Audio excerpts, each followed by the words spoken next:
Salutare tuturor, aici Iulius Paul și bine v-am regăsit la un nou vlog pe canalul meu de YouTube. Da, știu, n-am făcut de foarte multă vreme vloguri, adică de anul trecut, pentru că n-a fost iarnă și am avut așa de multe deplasări, dar acum în 2026 îmi propun să reiau această serie de vloguri și de behind the scenes și de la evenimente, pentru că știu că vă place foarte mult. Având în vedere că anul ăsta nu mai organizăm conferința Telestory, se pare că acest început de an mă prinde cu mai mult timp liber, așa că profit la maxim de treaba asta ca să merg la toate evenimentele la care nu am apucat să merg în ultimii ani în această perioadă, deoarece organizarea conferinței era super solicitantă și mânca foarte mult timp. Așa că am început 2026 cu primul eveniment la care particip și de care mi-am dorit să fiu de foarte multă vreme, și anume Photo Forum Festival de la Barcelona. După cum puteți vedea, este foarte frumos afară, chiar dacă este luna februarie, sunt 16 grade, suplă un pic de vânt, dar nu este o problemă. M-am îmbrăcat frumos ca de obicei și mă bucur că e soare, ca să pot să stau frumos în costum fără să fiu îmbrobodit și așa mai departe. Chiar am auzit că acasă ninge de rupe, deci da. Bun, ideea este că acest eveniment se organizează de 16 ani, adică începând cu 2010. Cred că au avut și ceva pauză, probabil din cauza pandemiei, dar ideea e că nu am reușit până acum să particip la început pentru că nu știam de acest eveniment. După aia, când am știut de el, am avut alte treburi în perioada asta și atunci nu am reușit să ajung până acum, dar sunt super entuziasmat, deoarece acest eveniment nu este doar o simplă conferință cum se organizează la noi în țară, ci este un congres care conține mai multe evenimente. Și anume, avem 3 conferințe într-una singură, cumva similar cu ce am încercat să facem și noi la Telestory. Este Boda F Europe, care este o conferință de fotografie și de videografie de nuntă. Este Family Time, după cum îi spune și numele, este pentru fotografia de familie. Și mai avem și conferința de live, care este despre fotografie de stradă, despre alte lucruri care documentează viața. Pe lângă toată partea asta, există și o expoziție, este și o gală unde se dau premii. N-am găsit foarte multe informații despre, dar o să aflu pe parcurs și o să vă povestesc. Este și un mega party unde participă VIP-urile, adică cei care și-au luat un astfel de bilet. Și bineînțeles, este toată partea asta de târg cu participanți și cu parteneri, adică parteneri, sponsori, branduri care au venit cu cele mai noi echipamente sub formă de târg, ca la un târg de tehnologie sau așa mai departe, unde participă absolut toată lumea importantă din acest domeniu și cu siguranță va fi un timp plăcut pentru oricine. Adică poți să afli pe de o parte și informații de la speaker, pe de altă parte poți să vezi și ceva fotografie frumoasă la expoziție, poți să te și distrezi și poți să testezi și echipamente. Deci da, efectiv ca un festival, că asta mă face un pic să râd, pentru că ne-au fost reproșat așa de unii participanți de la conferința Telestory că, vezi, Doamne, nu au apucat să meargă pe la toate prezentările și așa mai departe, dar tocmai asta este și ideea, că trebuie să alegi bătăliile, să te duci doar la ce îți place. Eu am venit aici în calitate de participant, adică mi-am cumpărat frumos bilet ca toată lumea și am venit să mă bucur de experiență, să văd despre ce este vorba, dar în același timp o să mă uit și cu un ochi critic, așa, un ochi profesionist, deoarece organizând și eu 4 ani la rând conferința Telestory, ne-am bătut de foarte multe provocări, am avut anumite situații pe care nu le-am știut gestiona, așa că o să mă uit să văd cum fac oamenii ăștia, având în vedere că Photo Forum Festival este un eveniment internațional, ne vin oameni din toată lumea și este, cred că, cel mai mare din Europa. Am zis că dacă ei nu știu cum să facă treabă, cine altcineva știe. Așa că ne inspirăm. Nu-mi trebuie neapărat acum, dar cine știe, poate pe viitor vom organiza conferința Telestory și atunci niște informații nu strică. Dar focusul meu principal este să mă bucur de experiență și chiar dacă am venit singur, adică nu am venit cu prieteni, cu colegi fotografi, nu cunosc pe absolut nimeni pe aici, mi-am luat avion, mi-am luat cazare, am venit în Spania, chiar dacă pentru prima dată m-am descurcat cu tren, cu autobuz, cu chestii de genul ăsta ca să ajung aici la festival. Deci asta nu este o scuză că nu cunoști pe nimeni sau că e prea departe. Dacă vrei să te duci undeva, te duci, da? Și eu am venit și, bineînțeles, pe lângă informațiile pe care să le ascult și tehnologia nouă pe care o să o văd, vreau foarte mult să fac networking, pentru că, da, avantajul mare când ești singur și nu cunoști pe nimeni este că te vei împrieteni cu oameni. Dacă stai doar cu cel sau cei cu care ai venit, vei ști aceleași povesti, aceleași lucruri irelevante, așa dacă ești singur te forțează să faci networking. Așa că haideți cu mine să vedeți despre ce este vorba la acest eveniment.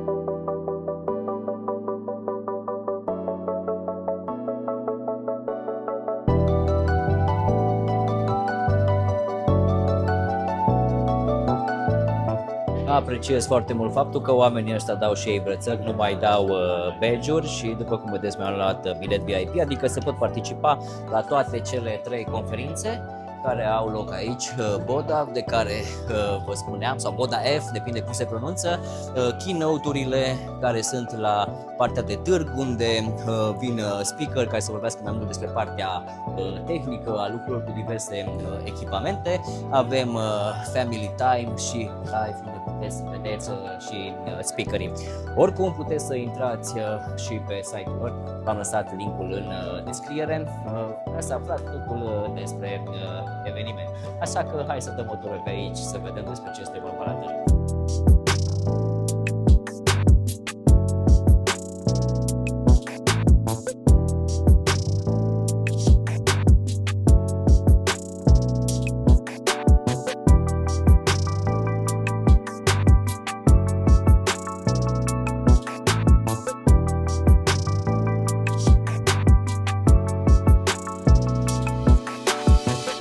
Este foarte mare și sunt foarte multe stand-uri, exact cum ar trebui să arate un târg de tehnologie, deci apreciez foarte mult chestia asta și apreciez și faptul că sunt veniți producători mari care chiar au adus tot felul de echipamente, dar o să merg pe la stand-urile fiecăruia ca să vă arăt mai în detaliu ce echipamente am testat și cu care m-am jucat.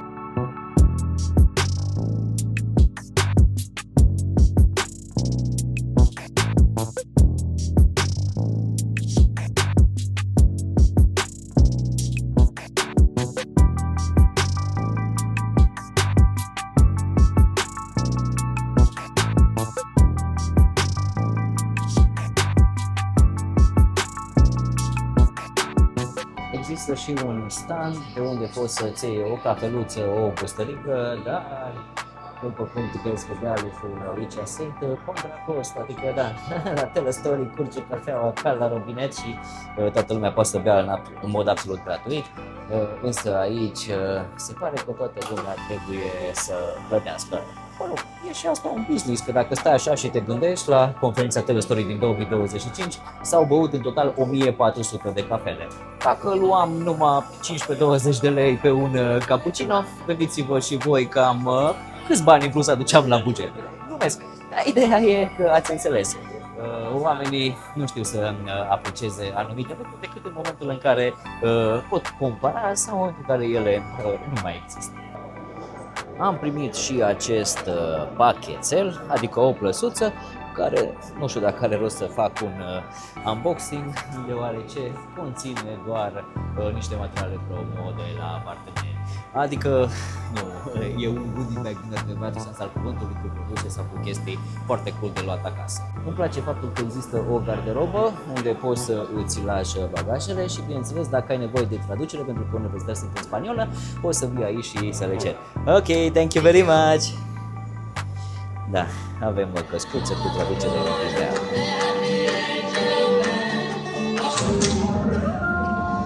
Go placidly amid the noise and the haste, and remember what peace there may be in silence.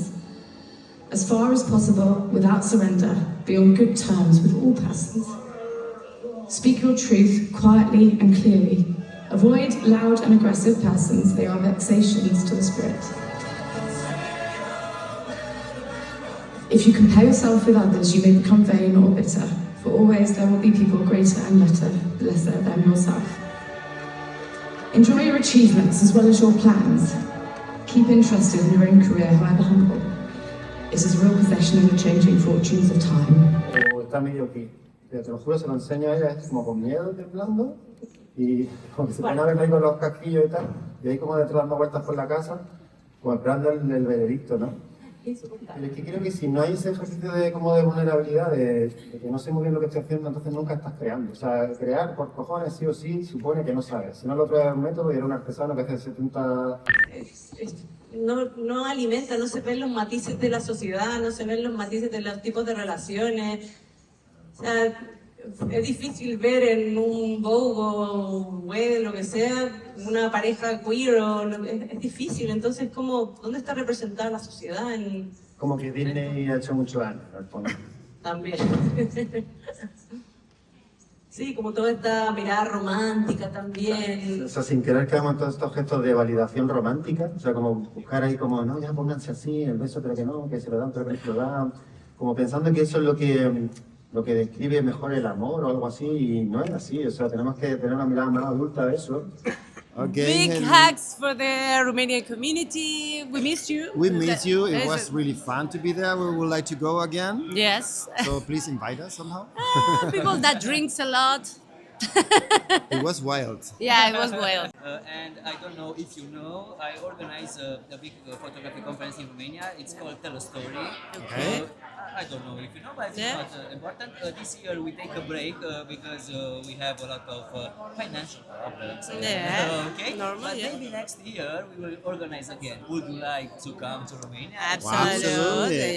Yeah. Let It us will know. be a pleasure. Yeah. Our name is like yes, Tell a Story, but I think you are fitting properly in this because you have a very beautiful story to tell. Wow, it will Thank be a you. pleasure. Yeah, it Thank will you be a for that. pleasure. Thank you for that. Absolutely. You too.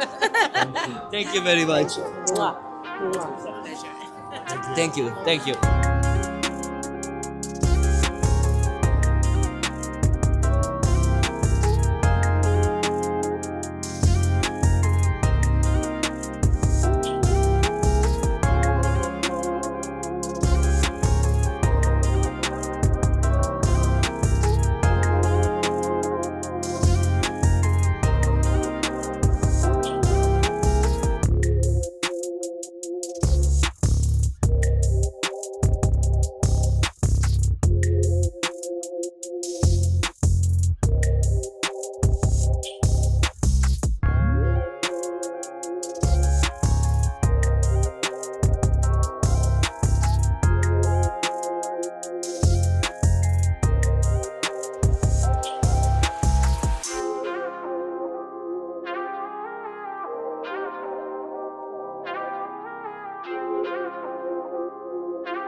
Știți că vă ziceam de partea de expoziție. Ia uite aici o grămadă de lume care a venit să vadă tablourile expuse. Încă nu mi este foarte clar care e treaba cu expoziția asta, că nu am găsit informația pe site, deși l-am citit pe tot. Așa, dar după cum puteți vedea, sunt o grămadă de lucrări, probabil că au fost înscrise de către participanți din timp sau jurizat și așa mai departe. O să aflu asta și vă confirm informația, dar ideea este că fotografiile sunt absolut spectaculoase și printurile de asemenea sunt foarte bine făcute, adică e chiar o plăcere să vezi genul ăsta de lucruri. Ne-am dorit și noi la Telestory să facem o expoziție cu lucrările care au fost înscrise la concurs și pe care după aceea le-am premiat la gală, dar din motive de spațiu, logistice și bineînțeles de costuri, nu am reușit să facem încă acest lucru. Cine știe, din nou pe viitor, poate. Dar ideea este foarte faină și cred că e o mândrie pentru fiecare fotograf să își vadă lucrările expuse într-un mod atât de frumos și probabil că după aceea chiar să își ia acasă acest print care este absolut fabulos. Nu știu cât de bine se vede pe cameră, dar vă zic sincer că în real life chiar arată extraordinar de bine. Chiar așa ar trebui să fie un print fotografic.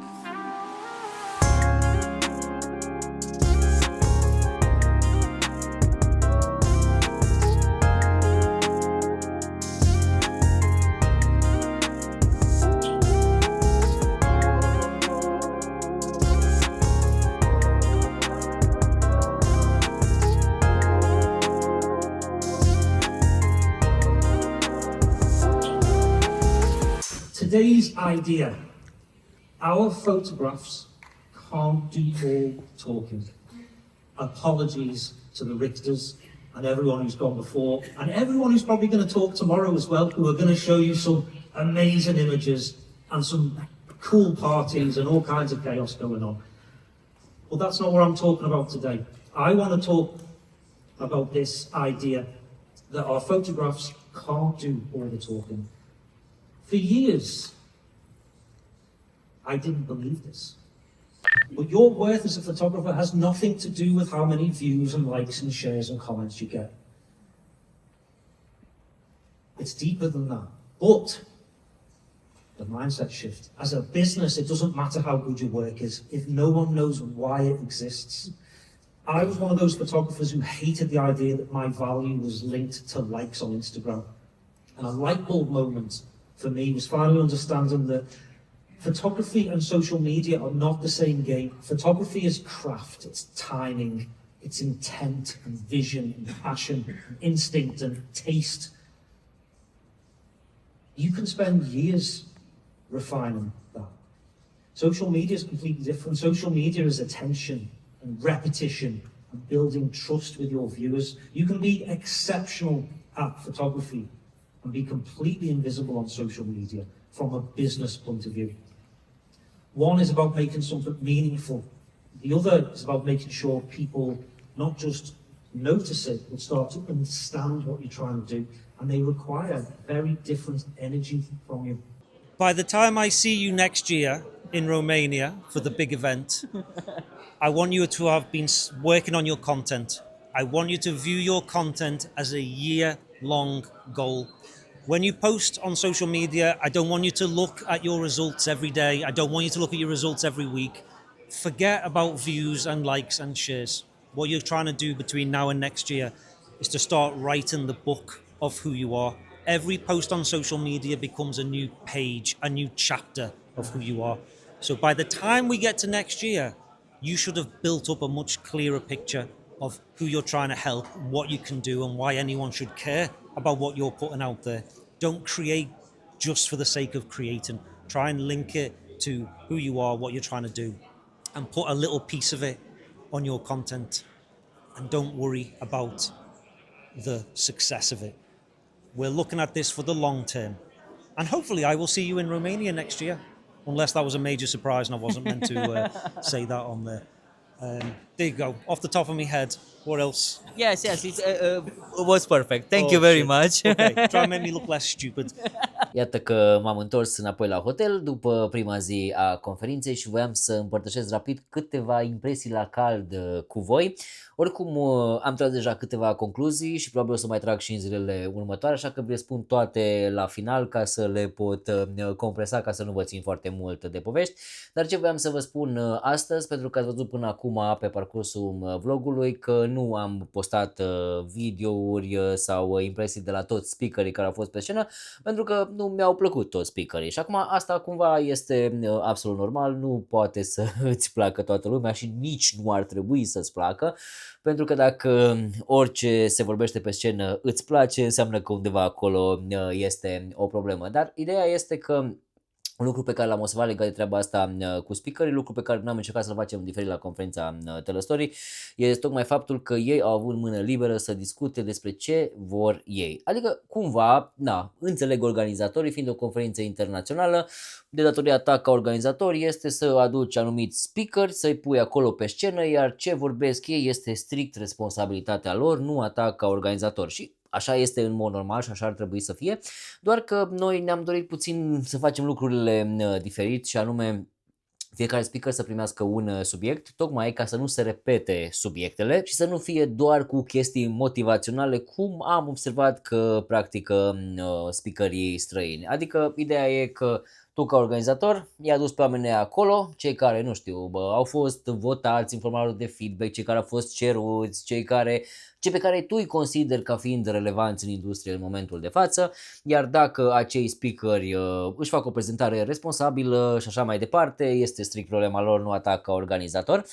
Doar că, eu perfecționist fiind, am vrut să ofer oamenilor o altă perspectivă și anume să dau fiecărui speaker câte un subiect pentru a fi ca un fel de trip, să zic așa, ca o excursie, nu știu cum să traduc exact în limba română, adică de la începutul până la finalul conferinței tu să treci prin toate subiectele care sunt relevante pentru partea asta, să avem și un pic de inspirație, să avem și un pic de tehnică, să avem și legat de portofoliu și legat de promovare și așa mai departe. Pe când în cazul acestui eveniment la care am fost, cel puțin ce am văzut astăzi, fiecare speaker a făcut de capul lui, așa ce a considerat, majoritatea s-au prezentat pe ei, munca lor și așa mai departe, adică cumva nu e rău, dar dacă ai mai văzut pe speakerii și la alte evenimente, cu siguranță au fost informații foarte similare sau în cazul unora chiar au fost fix același prezentări. Dar, din nou, nu e responsabilitatea organizatorilor să facă treaba asta, ci, fiecare alege cum dorește să se procedeze. În schimb, ce m-a deranjat, să zic așa, din perspectiva speakerilor, pentru că au fost și speakeri care mi-au plăcut, pe care i-ați văzut deja, dar ce m-au deranjat la ceilalți e că au, să zic așa, zgâriat foarte superficial toată treaba asta cu fotografia, adică au vorbit despre ei și despre stilul lor, dar au vorbit în truisme, adică de genul să facem să fie bine ca să nu fie rău, trebuie să avem grijă de clienții noștri ca să ne iasă treabă bună, adică niște lucruri de genul care sunt la mintea cocoșului. Oricum, informația care mi-a dat cea mai tare fatalitate a fost legată de chestia de încredere și când au vorbit speakerii pe scenă, nu vă zic exact care, oricum nu e relevant, dar când au zis pe scenă că trebuie să construim relații de încredere și așa mai departe, mă gândeam la treaba evident cu mirii, adică trebuie să le câștigi încrederea, să te cunoască cât mai bine și așa mai departe, ca să poți să ai o colaborare cât mai bună în ziua anunții. În schimb, eu au vorbit despre încrederea pe care o ai cu colegii din echipa ta, adică la urma urmei, dacă ai să zicem doar un coleg cu care lucrezi, normal că ai încredere în el, că doar nu o să iei pe cineva din exterior și dai o cameră în mână și zici, no bine, hai cu mine și fă poze sau filmează la nuntă, fără să știi cine e acel om. Clar este vorba de relație de încredere acolo, adică niște chestii astea foarte, foarte superficiale care cumva sunt și la mintea cocoșului și am văzut că se repetă treaba asta la mai mulți. Am zis inițial că nu, poate e o chestie strict punctuală, dar se repetă la mai mulți. Și cumva nu mi-a plăcut, adică e fix sentimentul ăla pe care l-am avut de fiecare dată când am mers la alte evenimente unde am simțit că cineva își bate joc de timpul meu și că eu îmi pierd timpul acolo ascultând acel om, dar partea bună e că, nu trebuia să-l ascult până la final, nu eram obligat să stau acolo, pur și simplu am putut să merg să fac alte activități deoarece evenimentul mi-a permis chestia asta, adică am putut să testez echipamente, am putut să discut cu diversi oameni de la diverse standuri, chiar să mă împrietenesc cu unii participanți sau chiar cu speakerii care au urcat pe scenă și mi-au plăcut, adică am avut activități, nu mă pot plânge de chestia asta, dar strict din perspectiva informației cu care eu am rămas după conferință, ce v-am arătat până acum în video este singura care mi s-a părut relevantă. Acum vedem ce urmează în ziua 2 și ziua 3, dacă se vor îmbunătăți lucrurile, dacă speakerii ceilalți vor fi, să zic așa, mai pregătiți sau cel puțin mai dornici de a furniza o informație concretă și relevantă. Acum, povești din astea nemuritoare și cum am fost noi, nu știu cum, și am ajuns foarte bine acum sau alte lucruri din astea de genul că eu mă duc să fotografiez nu știu unde, enunț cu oameni super bogați și creșteți-vă prețurile ca să ajungeți și voi să fotografiați acolo. Astea sunt niște povești nemuritoare, dar din nou, nu e vina organizatorilor, numai voiam să punctez chestia asta pentru că, noi am încercat la Telestory să oferim o experiență cât mai bună participanților, inclusiv din perspectiva ceea ce se furnizează pe scenă și nu știu cât de mult a fost sau nu apreciat, pentru că am avut și feedback-uri negative, adică unii oameni s-au plâns de ce au livrat speakerii acolo, dar noi ne-am dat toată silința să le oferim subiect bun, să le oferim niște guideline-uri, adică un plan de idei pe care să-și construiască prezentarea. Acum, dacă ei au ținut cont de treaba aia bine, dacă nu, de acolo încolo nu putem să obligăm pe nimeni să facă nimic. Dar hai că ne vedem în a doua zi de conferință și din nou cu impresii la cald. Bună dimineața din a doua zi de Foto Forum Film Festival de la Barcelona. Este un soare foarte frumos afară, doar că suflă cam tare vântul și venind încoace mi-a stricat și freza, dar în timpul ăsta mă gândeam și mai procesam și rumegam informația pe care am auzit-o ieri de la speakeri. Bun, nu intru în detalii ce a vorbit fiecare, că este foarte lung, dar ideea este că toți au punctat într-un fel sau altul ideea de asumare și v-am mai spus și cu alte ocazii și la povestirile din mașină și așa mai departe, cât de important este ceea ce facem noi și cât de important este să ne asumăm ceea ce facem. Pentru că da, asumarea are două părți. Este partea cu produsul finit și partea cu procesul. Și vă explic foarte pe scurt și vă reamintesc practic treaba asta, cu siguranță o știți. În momentul în care faci fotografie și videografie de eveniment, trebuie să îți asumi produsul finit. Adică care este momentul acela pe care tu îl vei surprinde într-un cadru foto sau într-un cadru video, ce vezi cu ochii tăi, ce consider ca fiind relevant, care e momentul în care ridici camera, apeși pe buton și așa mai departe și bineînțeles acel produs cum va fi editat, cum va fi scos în evidență momentul, acțiunea și așa mai departe. Deci toate lucrurile astea trebuie asumate și da, ele vin dintr-o responsabilitate pentru că oamenii se bazează pe tine că tu le vei documenta evenimentul lor în cel mai potrivit mod posibil ca ei să-și amintească toată viața de treaba asta. Dar în același timp este și asumarea procesului și aici din nou am mai povestit despre treaba asta. Este legat de tot procesul de când expui niște fotografii sau videouri de portofoliu pe internet, cum discuți cu clientul, faptul că semnezi un contract și îți asumi că la un moment dat, într-un viitor, tu vei fi întreg, apt din toate punctele de vedere să mergi la nunta lor și să documentezi treaba aia, este o chestiune de asumare, că vei avea echipamentele necesare, că vei avea grijă de tine, că nu vei face, nu știu, anumite lucruri care să facă să pierzi bani, să-ți vinzi echipamentele, să nu mai ai cu ce să lucrezi toate celelalte. Deci este un proces long term care vine cu o foarte mare responsabilitate. Și vedeți voi, legat de chestia asta cu cele două asumări, mi se pare extrem de important ca fiecare profesionist din domeniul ăsta al nostru să fie foarte, nu știu, să se cunoască foarte bine pe sine și să fie foarte true când vine vorba de asumare. Pentru că, mergând la evenimentul ăsta, văzând cum se comportă oamenii și cum am zis și mai devreme în video, inevitabil fac comparație cu ce se întâmplă la Telestory, de foarte multe ori au fost oameni care m-au întrebat fie de conferința noastră, fie de workshop-ul și toate celelalte, dar într-un final practic nu s-a concretizat. Adică, cumva pe scurt, eu am identificat 4 categorii de persoane care participă la genul ăsta de evenimente, să zic așa, educaționale. Sunt cei care văd informația pe internet, fără să întrebe nimic, își cumpără bilet sau își rezervă locul, vin acolo, fac treabă toate bune și frumoase. A doua categorie sunt cei care poate nu s-au uitat cu mare atenție, fie din lipsă de timp sau poate ceva nu a fost foarte clar, mai pun 2-3 întrebări, după care se decid, vin acolo, fac treaba, toate bune și frumoase. După care este a treia categorie, cei care nu sunt curioși deloc de evenimentul ăla, nici nu te întreabă, nici nu intră pe site, nu cumpără, nu vin, din nou este super ok. Și mai este și a patra categorie, a celor care văd, vor, se entuziasmează, pun întrebări, le ofer toate detaliile și așa mai departe, după care dau cu ghosting. Nu mai zic nimic. În momentul în care tu faci un follow-up și eu de fiecare dată fac follow-up în momentul în care vorbesc cu oameni, pentru că în general lucrurile la workshop-uri sunt limitate și la conferințe sunt limitate, de multe ori a fost și sold out. Dacă cineva m-a întrebat, uite, aș vrea să vin la workshop-ul tău, vreau detalii, preț, așa mai departe, am oferit toate lucrurile acestea, înainte de a bucui pe altcineva pentru locul ăla, mi se pare normal și de bun simț să întreb acea persoană, băi, mai dorești să vii, mai țin locul pentru tine și de cele mai multe ori fie primesc ghosting, adică sin, dar nu mai zice nimeni nimic, fie primesc niște motive din astea super puerile și, să zic așa, stupide, prostești. Da? Pentru că oamenilor le e frică să își asume că da, și-au dorit să vină acolo, dar între timp, din vari motive, nu mai pot să vină. Fie că, nu știu, nu își permit financiar, fie că au alte responsabilități, că nu pot lipsi de la job, că au familie, că au copii și așa mai departe. Da, problema care este? În momentul în care vin mirii la tine și îți cer o ofertă de preț și tu dai o ofertă și nici măcar nu zic mulțumesc, dau cu sin și nu mai revin niciodată, tu te frustrezi și zici, mamă ce nasol, sunt unii oameni că nu mai zic nimic sau bagă scuza aia penibilă că discut cu soțul și revin și așa știi clar când discută cu soțul nu mai vine pentru că decizia luată de mirese, soțul nu are nicio treabă în toată povestea asta. Dacă mireasa vrea, nu contează cât costă, soțul trebuie să accepte. Da, e un adevăr pentru că e o cumpărătură de foarte multe ori super emoțională.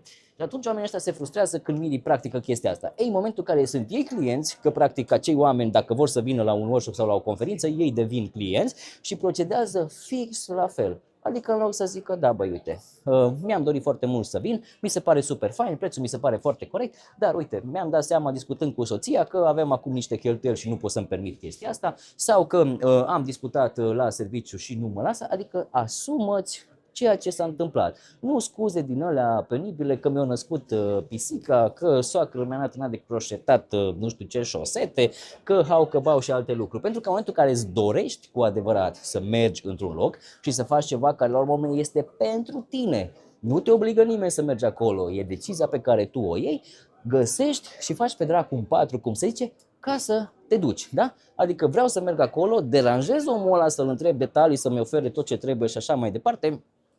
Și în momentul în care iau decizia, mă duc acolo și fac treabă. Dar dacă totuși l-am încurcat pe omul ăla, l-am deranjat și totuși nu pot să mă duc, nu contează care este motivul, că fiecare și le știe pe ale lui, nu judec aici din punctul ăsta de vedere, în momentul ăla asumă-ți, da, tati, te-am întrebat, nu se potrivește cu ce am eu context și așa mai departe și atunci nu poți să vin de locul respectiv mai departe la altcineva. Este o chestiune extrem de simplă și foarte de bun simț. Pentru că fix despre chestia asta de asumare s-a discutat aici și mi se pare important în momentul în care te duci la eveniment să fii un om foarte asumat și de multe ori, ca și în novela cu Popa Tanda, în care, o mai știți, de la Ioan Slavici, în care acel preot din sat a început să le zică oamenilor despre toate lucrurile nasoale pe care ei le fac și oamenii s-au simțit foarte prost din punctul ăsta de vedere, după care a încercat prin exemplu personal să influențeze și a reușit. Eu, prin exemplu meu personal, da, îmi asum anumite lucruri și dacă vreau să mă duc într-un anumit loc, găsesc soluții. Adică am auzit de foarte multe ori la conferința Telestoric chestia aia că nu cunosc pe nimeni acolo, că cu cine o să stau, că e departe Clujul, că cazare, că e complicat și așa mai departe. Ce este atât de complicat, da? Și, da, vedeți exemplul de față. Mi-am luat bilet la evenimentul ăsta, mi-am găsit hotel, mi-am rezervat avion, m-am documentat cum pot să ajung aici și așa mai departe, chiar dacă nu cunosc pe absolut nimeni și am întâlnit doar un singur român aici și acel român stă de 20 de ani în Spania. Deci nu se pune ca fiind din România, adică practic sunt singura persoană venită din România aici și nu este asta o problemă, pentru că mi se pare foarte fain să te duci într-un loc nou, fie că îți place, fie că nu-ți place, fie că sunt lucruri care îți convin, fie că nu, pentru experiență. Pentru că la urma urmei, exact asta vindeți și voi clienților voștri. Voi vindeți experiență, dar oamenii au nevoie de pozele alea pe care le fac. Oamenii au nevoie să-și păstreze amintirea, dar la urma urmei e și experiența pe care ei o au cu tine în momentul în care tu te duci la eveniment. Și la fel e și aici. Eu practic am cumpărat o experiență. Poate mai aud o informație de la speaker, poate nu, poate mă întâlnesc cu oameni cunoscuți, poate nu, poate testez niște echipamente și mi se par faini și poate îmi cumpăr sau poate nu. Nu contează. La urma urmei, da, toată excursia asta m-a costat aproximativ 1500 de euro, da? Avionul, cazarea, ce am mai mâncat pe aici, biletul la conferință și toate celelalte.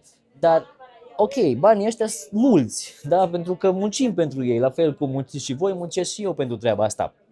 Dar, în același timp, dacă am zis că vreau să vin aici și mi-am asumat chestia asta, o fac până la capăt, indiferent de dificultăți. Da, nu am zis chestia asta ca să vă cer, ci doar ca să vă reamintesc, da, cât de important este să fim asumați în deciziile pe care le luăm, pentru că, din nou și repet, țineți minte chestia asta. Oamenii aia care vă angajează pe voi să le faceți fotografii, fie că e o ședință foto, că e nuntă, că e majorat, că e orice, se bazează că voi veți face o treabă super responsabilă și că oamenii aia își vor aminti cu drag de acel eveniment unic din viața lor pentru tot restul vieții. Și atunci, dacă hai că lasă că vedem, ne descurcăm la fața locului, lasă că văd eu cu ce cameră mă duc, că momentan nu am, sau nu știu, s-a întâmplat ceva, lasă că până la anul mai este o grămadă de vreme, mai schimbăm la stil, mai învățăm la editare și așa mai departe. Există chestii de genul ăsta, adică în momentul în care tu zici, da, voi fi în locul ăla la ora cu tare și voi face treaba asta care va arăta așa și tu vei primi chestia asta, tu trebuie să faci treaba aia. Iar în momentul când la o chestiune atât de banală, în care ai cerut o ofertă și nu vrei să te mai duci acolo, nu ai un motiv foarte clar să zici, da, tati, pă, ăsta-s eu, nu pot, că nu-mi permit financiar, nu mă lasă nevasta, mă, ăsta e adevărul. Spune chestia asta, e o chestiune foarte simplă de asumare. Haideți să registrăm asta să vedeți ce mai e aici.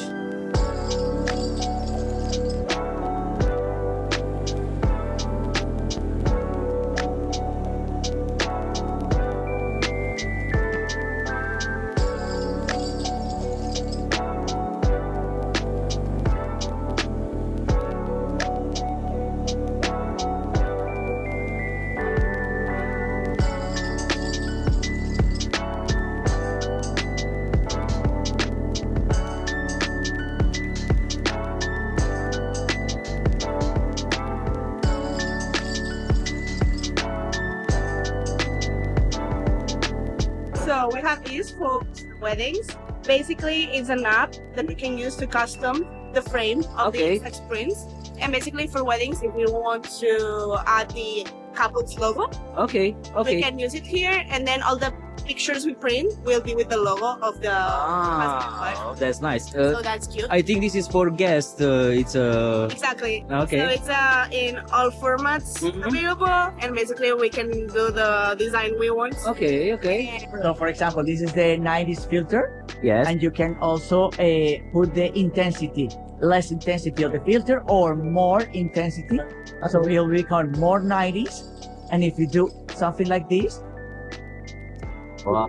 it'll feel like old UVHS. Oh, that's really great. Thing about this. Okay.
When I'm watching back, I feel sad.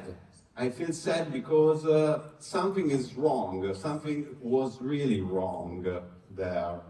We had a couple of experience. One, it was an experience when I delivered the video to a couple that they are also friends of us. We give them their video, and she called me and said, "Riccardo, the video it's fantastic. It's so beautiful, so cinematic, so. But don't you have some footage of my father?" And I say, "Cazzo." Cazzo. Yes, I have, but I didn't put it there inside. That was really something that, like someone snapping on the face like that. Riccardo, what are you doing? What are you doing?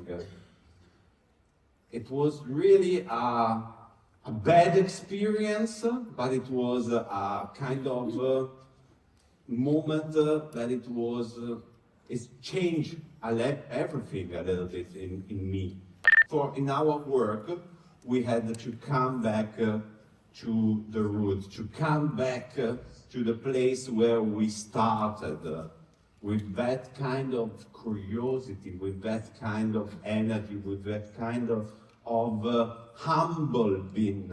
Because the wedding industry is a place that gives a lot of possibility to have a really big ego.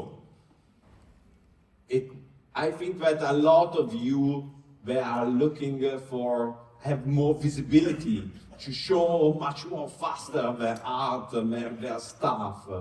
But the thing is that it could you drive you in the place that is a wrong place. That's because in a wedding day you have to be humble and small because you are not absolutely the most important things of that day. If you are not there, the date will be fantastic. And sometimes it's almost better if you are not there. Hi guys, Hi, guys. here's Ricardo and Anne from Creative Wedding. Nice to see you all, maybe in the future in Romania. Probably, Paul told us that maybe we are invited to the conference. We would be happy to Yeah, we come. have never been there. No, we still never was in Romania. And I know a lot of you guys, so ciao! Ciao. Nice to meet you. Nice to meet you. Okay, Paul. Okay, I see alone okay. and I will be safe. Yes, I'm alone here. Yes, I don't have friends because I come from Romania. Here, okay. Yes, it's my first time here, and I come solo. Okay. Dile que una chica con la que nosotros venimos que es de Rumanía.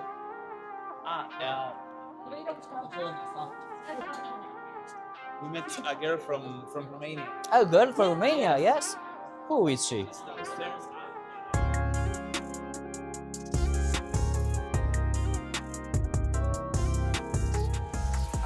And you're Okay. viene solo casi. Okay. Yo creo que yo soy sola de Lituania también. English. I don't understand Spain. I'm from Lithuania. Lithuania. I'm the only one here. Yes. Maybe I'm the only one Romanian here. It's okay. Let's do the minority club. Yes, yes. Okay. So nice to meet you. My name is Paul. Paul. Dominica. Nice Dominica. Okay, good. Do you photos or videos? Both. Both, yes. And now I'm here to see what's happening. It's my first time here. And I do also a YouTube video on my YouTube channel. Okay, you can search me on YouTube or Instagram if you are Instagram. Yes, yes.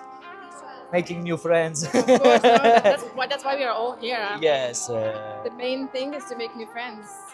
Înainte să plec din România, partenerii mei de la Focus Nordic mi-au pus la pachetel, cum se zice, două noi obiective. Este vorba despre obiectivul 14-24 cu f2.8 de la Samyang și frățiorul lui mai mare 24-60 cu 2.8.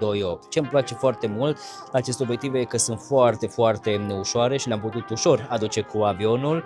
Nu mi-a rupt spatele cum ar veni, iar partea faină la acest obiectiv ultra-wide e, din câte știu eu, cred că este singurul care are filtru, adică filet unde poți să montezi un filtru pe focala asta. Din câte știu, celelalte sunt cu parasolar încorporat, aici se poate da parasolarul jos și lentila este foarte bombată la alte modele similare, ceea ce face ca filtrul să nu poată fi pus pe un astfel de obiectiv. Așa că hai să le luăm un pic la o plimbare prin târg și să vedem.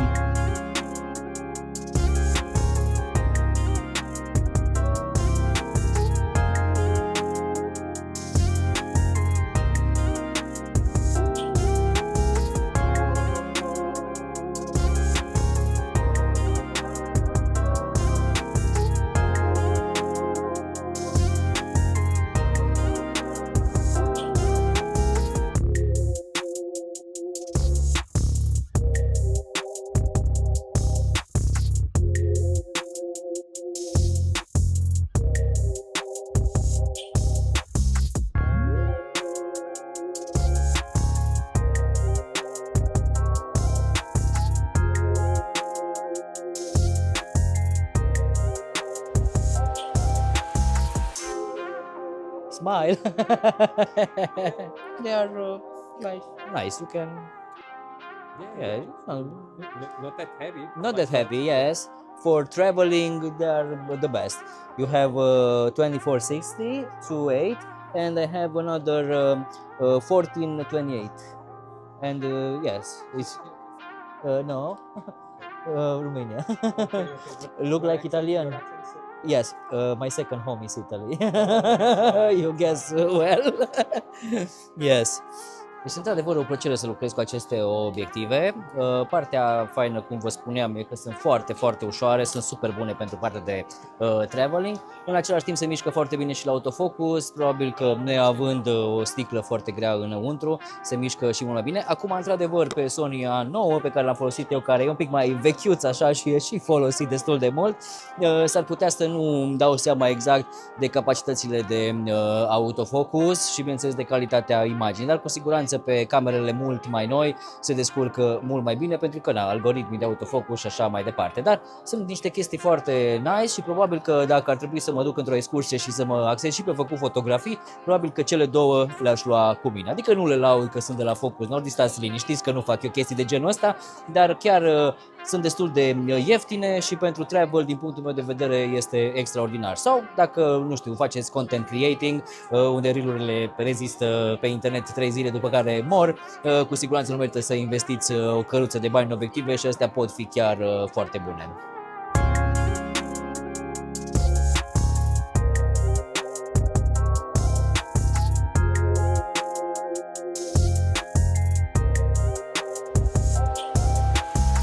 Hey, Romanian friends, I'm Victor.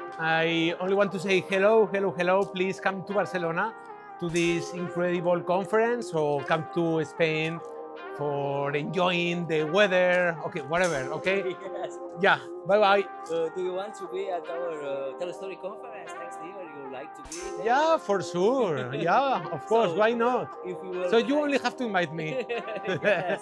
Okay? We can meet Victor in Cluj-Napoca, yes? You will come in Yeah, yeah, yeah. Yes? Okay, Sure. thank you, thank you.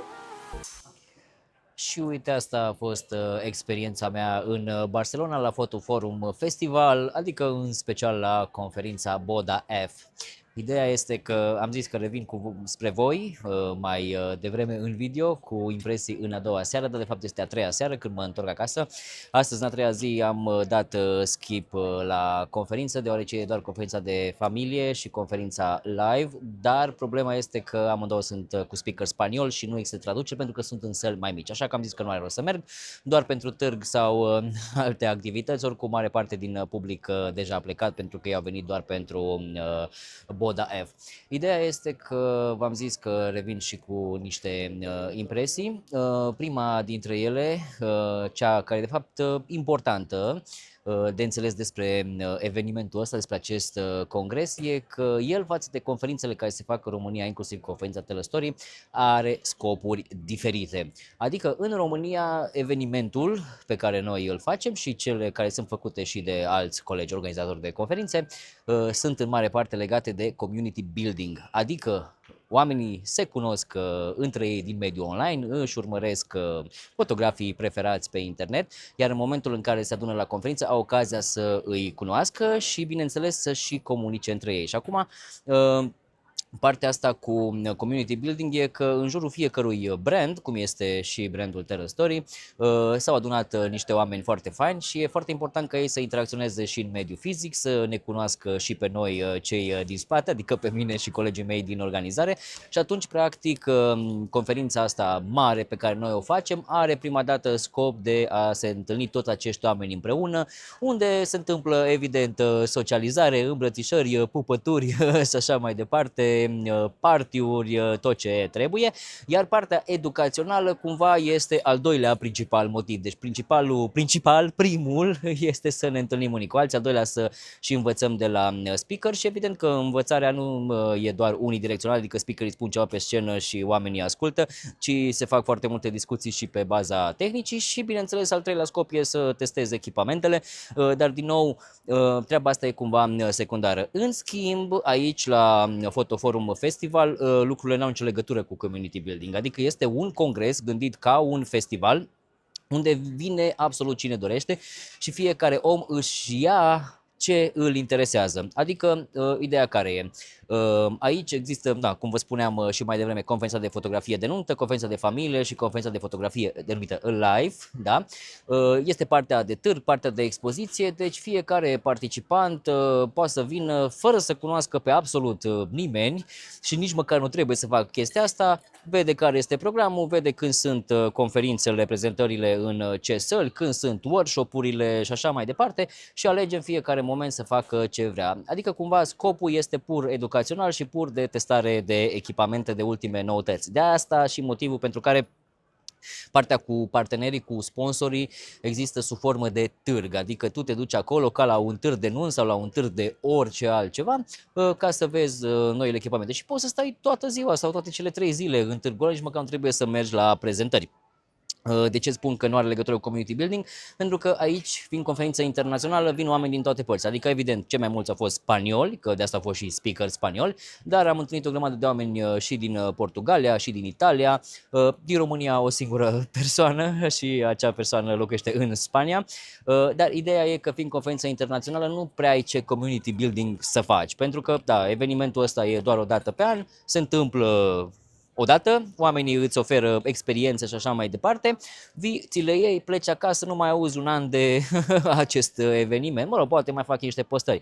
Dar din acest motiv nici nu se pune foarte mare accentul pe a documenta evenimentul atât foto cât și video, să dai după aceea comunității, oamenilor să vadă, adică prezentele nu au fost filmate integral cum facem noi la Telestory, nu au existat 1 milion de fotografi care să documenteze, să prindă reacții, îmbrățișări, pupături și așa mai departe, ci totul a fost un pic așa mai steril, aș putea să numesc. Da, cred că ăsta e cel mai bun cuvânt. Adică e ca și într-un mediu din ăsta corporatist, vii, ai luat ce te interesează, ai plecat acasă. Pe când la Telestory vii și îți faci niște amintiri, îți faci niște prieteni și așa mai departe. Aici, într-adevăr, am văzut și oameni care se pupau și îmbrățișau, dar mai puțin și marea parte a lor erau bisericuți, adică erau venite grupuri de prieteni, eu am fost singurul solo pe acolo, solo percuția, așa, dar ideea e că oamenii care au venit împreună au stat împreună. Mie mi-a fost foarte greu să mă integrez, să zic așa, în alte grupuri. Adică am mai socializat cu oameni care și ei au venit singuri și evident că îi vezi de la o poștă că singuri. Așa. Alții m-au abordat pe mine și asta a fost foarte drăguț și surprinzător, că a venit la mine și a văzut, ai, te-am văzut că ești singur și așa mai departe. Și am interacționat așa cu ei. Am făcut și schimb de contacte pe Instagram, follower noi la mine, eu îi urmăresc pe ei, chiar am descoperit niște artiști foarte mișto și pe partea de speakeri, unii pe care nu-i cunoșteam înainte, dar le-am urmărit prezentările, mi-au plăcut, alții, cum am mai spus, nu mi-au plăcut, nu-i urmăresc și așa mai departe. Mă rog, aici e chestiune subiectivă, pentru că așa e fotografia, dar eu am fost destul de ușor recunoscibil pentru că am fost singurul om îmbrăcat la costum. Adică, cumva, deși eu încerc tot timpul să mă pliez pe tematica evenimentului, pe stilul evenimentului și să mă îmbrac conform, aici am fost foarte, foarte overdressed, adică mult peste ce ar fi trebuit să mă îmbrac. Dar din nou, nu aveam de să știu chestia asta. Adică, în momentul în care am văzut evenimentul și am văzut că e un congres, mi-am dat seama automat că nu este o chestie din aia de prieteneală, cum se întâlnesc cu oamenii la conferințele gen webcamp când se făcea la Mamaia și cred că anul ăsta tot acolo se face, sau cum făcea Laurențiu la Sibiu Foto Perfetto, la Versailles, unde, ori erai la mare, ori erai acolo care era la Sibiu ca un cort, aveai piscină, evident că toată lumea venea în pantaloni scurți, în tricouri, pentru că te aruncai în piscină, bei o bere, era o chestie foarte prietenească, ca o ieșire la un grătar. În schimb aici, când am văzut Bitai sala de congres pe net, evident înainte, cu săli, cu cinema, cu toate alea, m-am gândit, băi, trebuie să existe o etichetă la care eu m-am gândit înainte, deoarece am fost la foarte multe conferințe de IT-ști, de medici, de diverse alte lucruri, unde toată lumea era îmbrăcată elegant, chiar și la IT-ști care te gândești toată ziua stau la calculator și fac coduri, oamenii totuși au venit cu o cămășuță, un pantalon de blu, poate unii dintre ei și un sacou, adică toată lumea era asta, să nu mai zic la medici, că toată lumea era aproape la 4 ace, așa, cu costume, cu helancă, cu cămașă, cu cravată, toate celelalte, inclusiv doamnele foarte bine îmbrăcate. Aici, eu înțeleg că e o conferință de artiști, dar totuși mediul în care s-a întâmplat n-a fost unul artistic, așa că, nu am venit îmbrăcat nici casual, nici ca un artist, în schimb am văzut o grămadă de oameni foarte colorați și pestriți și toate celelalte și chiar râdeam cu Ricardo Fasoli că m-am văzut cât de frumos sunt îmbrăcat și mi-a zis, te pregătești să mergi la nuntă? Și zic eu, păi da, e o conferință de fotografie de nuntă, ar trebui să fim îmbrăcați ca atare. Și el, într-adevăr, la cât de faină e locația și toate astea, ar trebui ca lumea să vină îmbrăcată mai elegant. Și zic că, băi, nu este niciun fel de problemă, fiecare vine cum vrea, nu a fost impus un dress code de dinainte, dar eu m-am gândit că, e un eveniment într-un loc, să zic așa, frumos și mai pretențios, așa că nu pot să vin îmbrăcat ca de pe stradă. Dar data data viitoare, dacă o să revin, o să știu. Na, deci, cum spuneam, e diferența asta foarte mare între ce facem noi în România, adică community building, și partea ce înseamnă educație și echipamente ce fac oamenii ăștia aici. Nu zic că are variante mai bună, că la noi sau aici sau așa mai departe, ci sunt cu scopuri diferite și asta e important de observat, ca să știi momentul în care te duci undeva, de ce te duci acolo. Și na, la noi nici nu cred că s-ar putea face o chestie de genul atâta vreme cât, nu știu, nu prea neapărat vin în România participanți din alte țări, să știu dacă vin, poate sunt români sau poate acei români mai aduc câte un prieten din Spania, din Italia, din Germania sau așa mai departe, dar ideea e că scopul e diferit. Un alt lucru pe care l-am observat și cârcotașul din mine, românul din mine zice că nu este foarte frumos faptul că oamenii ăștia nu sunt așa de ospitalieri cum suntem noi, adică nu am primit absolut nimic în afară de o plăsuță cu niște pliante de la sponsor, erau prețuri și reduceri într-adevăr destul de semnificative, nu am primit agenda, n-am primit pix, n-am primit o apă, n-am primit o cafeluță, mâncare, fursec, absolut nimic, adică am plătit biletul, mi-au asigurat intrarea, apoi de acolo, fratele meu, te descurci. Na, la noi în țară încercăm să vă oferim și mâncărică, adică toată lumea are masă de prânz inclusă, chiar 2 feluri, avem și candy bar pentru desert, avem cafeluță cu nemiluita, apă, suc, să nu lipsească nimănui nimic, plus alte degustări, că am avut degustări de hamon, degustări de sushi, de vin și așa mai departe.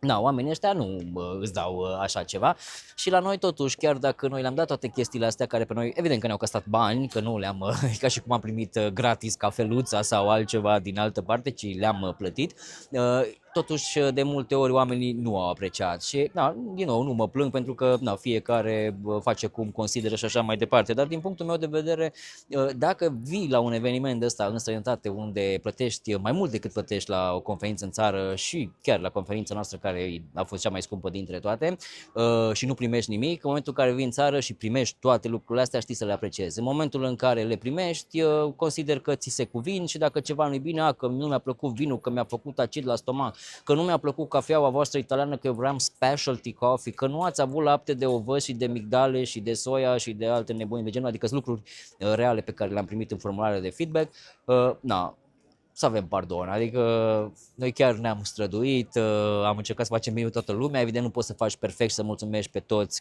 exact ca și la o nuntă unde vin sute de persoane, n-ai cum să le nimerești pe toate la gustul și așa mai departe, dar totuși faptul că am oferit aceste lucruri, să ai un confort și maxim, nu știu, dacă vrei tu să-ți aduci alcool de acasă sau țigări, în afară de chestiile astea, noi le-am cam dat pe toate fără să ai nicio cheltuială cât timp stai la eveniment. Pe când aici, du-te la restaurant, au fost restaurante într-adevăr, doar că sunt destul de micuțe, trebuie să faci rezervare, stai la coadă, complicată treabă, să nu mai zic că vrei să bei 2, 3, 4, 5 cafele cum beau fotografii pe zi, să plătești câte 3,5 euro un cappuccino, ori 4 pe zi, ori 3 zile, se adună niște bănuți pe care îi cheltui pe lângă biletul ăla.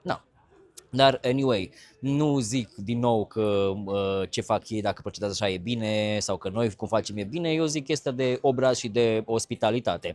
Și dacă o iei pe partea cealaltă, da, business-wise e mai bine cum fac ei. Ai luat banii pe bilet, nu dai nimic în schimb la chestia respectivă, se pare că faci mai mult profit. Și, acum, din nou, nu stăm să gândim, într-adevăr, evenimentul ăsta e mult mai mare, vin mult mai mulți oameni care cumpără bilete, într-adevăr, sunt toți sponsorii, se face un târg adevărat, probabil și pachetele de sponsorizare sunt mult mai mari, având în vedere și deschiderea internațională, dar și poate cheltuielile lor pe parte de închiria sala aia gigantică de congres, toate celelalte, sunt acolo. Dar, cu siguranță, de vreme ce se face din 2010 și încă continuă, cu siguranță organizatorii rămân cu ceva financiar, organizatori pe care, zice vă zic, nu-i cunosc. Acum, din nou, sunt chestii de bucătărie internă și nu sunt neapărat relevante în vlogul ăsta despre cum a fost experiența mea la Barcelona, dar v-am zis toate chestiile astea pentru cei care nu ați fost sau care n-ați fost la nicio conferință sau care ați fost la noi și nu v-a plăcut, adică să știți un pic cum stă treaba prin lume, ca să nu mai aveți niște așteptări, să zic așa, nerealiste sau și dacă le aveți, să apreciați în momentul în care se întâmplă anumite lucruri. Am vorbit deja destul de mult, cred că este destul de lung vlogul ăsta, nu știu câte minute are acum când îl filmez, că am filmat și cu telefonul și cu GoPro-urile, că am mai multe, dar sper că vi s-a părut interesant. Ce să zic, grijă mare de voi, eu sunt foarte, foarte obosit, abia să ajung acasă să dorm, să ne vedem și să ne auzim cu bine. Poate anul viitor, dacă vi se pare interesant evenimentul ăsta, dacă o să particip și eu, poate vreți să veniți și voi, poate facem o gășculiță faină cu care să mergem împreună, ca să fim și noi una dintre bisericuțele care sunt acolo, să nu stăm singuri și cred că ar fi foarte, foarte fain. Na, grijă mare de voi, v-am pupat, numai bine, pa, pa!